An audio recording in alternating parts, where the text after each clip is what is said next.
वैशाली से शंभू कुमार सिंह जो है चुनाव लड़ रहे हैं। मुझे खुशी है ये बात बताते हुए। मेरे बहुत अच्छे मित्र भी हैं, छोटे भाई की तरह हैं और मैं उनका बहुत सम्मान करता हूँ। वो फाइटर हैं और मैं फाइटर हैं और वो चुनाव लड़ रहे हैं। मैं उनको शाबाशी देता हूँ कि उन्होंने हौसला किया। हम हर तरीके से उनके साथ में।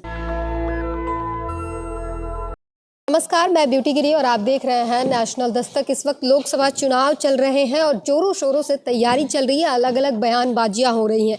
हमारे साथ इस वक्त बातचीत करने के लिए मौजूद है राजेश लिलोटिया जी। पहचान के मोहताज नहीं है, हर कोई जानता है इन्हें। आज जो है सामाजिक न्याय सम्मेलन हुआ। सर, सबसे पहले तो यही कि इसके बारे में थोड़ा बताइए, इसका उद्देश्य क्या रहा? देश में भारतीय जनता पार्टी के शासन में अन्याय हुआ, महिलाओं के साथ, नौजवानों के साथ, किसानों के साथ, SC ST OBC माइनॉरिटी के साथ। कांग्रेस पार्टी न्याय की बात करना चाहती है, सामाजिक न्याय की बात करना चाहती है। सामाजिक न्याय संविधान में भी लिखा है, संविधान में भी सामाजिक न्याय की बात की गई है। तो हम संविधान की बात कर रहे हैं, बाबा साहब भीमराव अंबेडकर की बात कर रहे हैं। तो सिंपल सी चीज़ है कि हम बाबा साहब को फॉलो करना चाहते हैं, उनके संविधान को फॉलो करना चाहते हैं। देश संविधान से चले ऐसा चाहते हैं। हम संविधान को बचाना चाहते हैं, वो देश संविधान को देश से ख़त्म करना चाहते हैं। तो ये लड़ाई है और ये विचारधारा की लड़ाई है। उनकी सोच बाबा साहब के खिलाफ है, हमारी सोच बाबा साहब के नियमों पर चलने वाली है।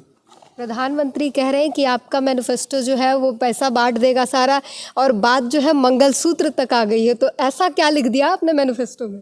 हाँ, देखिए, पहली बात तो देश के प्रधानमंत्री शादीशुदा हैं जी, और उनकी धर्मपत्नी है, जिंदा है, और वो भी मंगलसूत्र पहनती हैं। उसकी उन्होंने परवाह की नहीं और तमाम देश की महिलाओं के मंगलसूत्र को निशाने पे लिया है।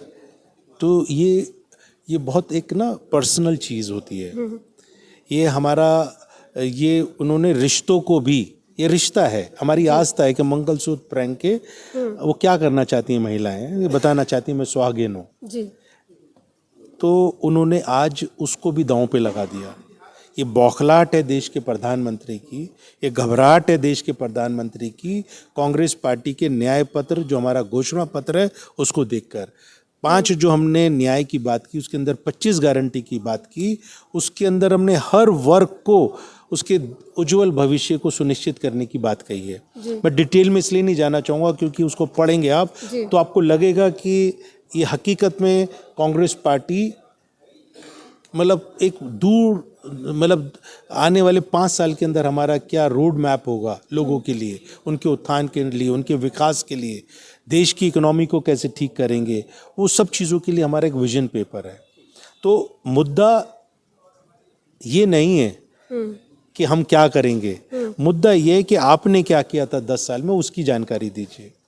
10 साल में अपनी रिपोर्ट कार्ड लेकर लोगों के बीच में जाओ कि देखो हमने किसानों का मुआवजा डबल, जो था MSP जो था वो हमने डबल कर दिया, कर्जा माफ कर दिया हमने। बताओ लोगों को जाकर कि हमने वायदा किया था 2 करोड़ रोजगार देंगे, नौजवानों को हमने दे दिए।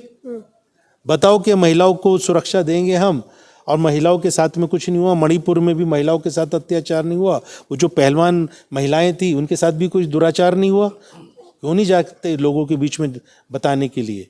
ये नहीं बता रहे। कांग्रेस क्या सोच रही है, कांग्रेस क्या करेगी, उसकी चर्चा करना चाहते हैं, उसके ऊपर लोगों को गुमराह करना चाहते हैं। तो मैं बड़ा सोचता हूँ कि मैं इसके ऊपर तरस आता है मुझे देश के प्रधानमंत्री की मानसिक संतुलन के ऊपर कि वो बिगड़ चुका है। अच्छा, एक सवाल रोजगार पे पूछ लूँ, क्योंकि इसके भी जो चीज़ें हैं, दोष जो है वो कांग्रेस को दिए जाते हैं बीजेपी की तरफ से। और एक तो सांसद का बयान ये भी आया कि योगी जी ने, मोदी जी ने बच्चे पैदा नहीं किए, मतलब बेरोजगारी नहीं बढ़ाई, उन्होंने बेरोजगारी बढ़ाने में जो है अपना योगदान नहीं दिया। देखिए, ये इस तरीके के बयानबाजी मुझे लगता है इसके ऊपर हमें चर्चा भी नहीं करनी चाहिए, है ना। उससे लगता है कि उन्होंने नहीं किया तो हो सकता है उनका कुछ शारीरिक दोष भी हो सकता है, तो मैं उस पर चर्चा नहीं करना चाहता हूँ। हाँ, इस पर क्यों चर्चा करनी है? उनका व्यक्तिगत पर्सनल कुछ प्रॉब्लम हो सकती है, मेडिकल प्रॉब्लम हो सकती है, तो हम उस पर चर्चा क्यों करें? जी बिल्कुल। अच्छा, आप SC/ST की भागीदारी की तमाम बातें कहते हैं। वैशाली से शंभू कुमार सिंह जो है चुनाव लड़ रहे हैं, मैदान में हैं, उनके लिए आप क्या कुछ कहेंगे? मेरे बहुत अच्छे मित्र भी हैं, छोटे भाई की तरह हैं, और मैं उनका बहुत सम्मान करता हूँ। वो फाइटर हैं और मैं फाइटर हैं और वो चुनाव लड़ रहे हैं। मैं अपनी शुभकामनाएं देना चाहता हूँ उनको।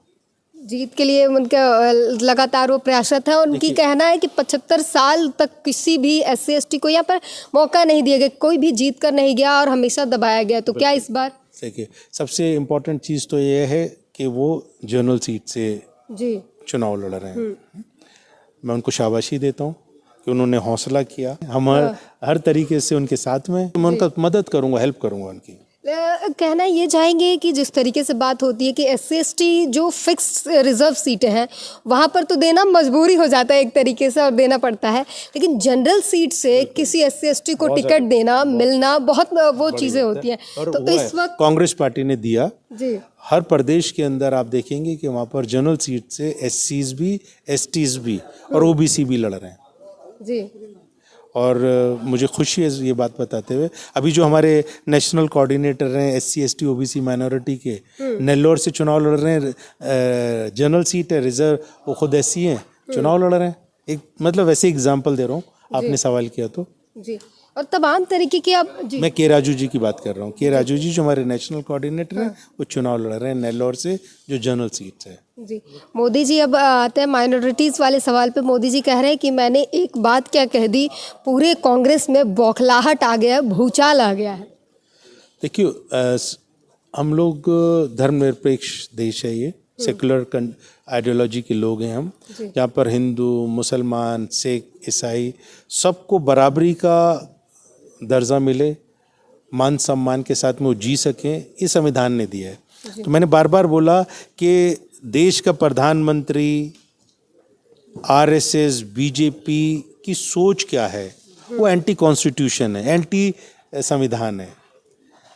अब एक बात बताइए ना, वो सिर्फ देश का प्रधानमंत्री मुसलमान को टारगेट कर रहा है, छोटी बात है क्या? जी, घुसपैठिया कह रहे हैं, घुसपैठियों में बांट दिया। अब देखिए, मतलब अब सिर्फ बोल रहा हूँ ना, मुझे तरस आता है। कैसे कह सकते हैं आप? वो देश का एक अहम अंग है। देश की आज़ादी के अंदर उन्होंने अपना खून बहाया था, कुर्बानियाँ दी थी, तो आप उनको ऐसे कैसे कह सकते हैं? अगर कोई घुसपैठिया है तो उसको आप बाहर निकालिए, लेकिन पूरा एक किसी की वजह से या पूरे समाज को इस तरीके से कलंकित कर दें, तो ये ठीक नहीं। और देश का प्रधानमंत्री करे तो तकलीफ होती है, अफसोस होता है कि देश के लोगों ने क्या फैसला कर दिया। अब देश के लोग थोड़ा मतलब इस बात से चिंतित हैं कि उन्होंने ऐसा गलत फैसला क्यों लिया कि ऐसा देश का प्रधानमंत्री हमको मिल गया। जी बिल्कुल, समय देने के लिए बहुत बहुत शुक्रिया। व्यस्त थे फिर भी समय दिया, और ज़्यादा सवाल इसीलिए नहीं पूछेंगे क्योंकि इन्हें तुरंत कहीं निकलना है। इस पूरी बातचीत पर अपनी प्रतिक्रिया ज़रूर दीजिए। धन्यवाद। नेशनल दस्तक की आपसे गुजारिश है कि अगर इसको बचाना चाहते हैं तो नेशनल दस्तक को सब्सक्राइब करने के लिए रेड कलर के सब्सक्राइब बटन को दबाएं, फिर बेल आइकन की घंटी दबाएं। नेशनल दस्तक को बचाने के लिए बहुत जरूरी है कि हर खबर को शेयर करें, लाइक करें, कमेंट जरूर करें।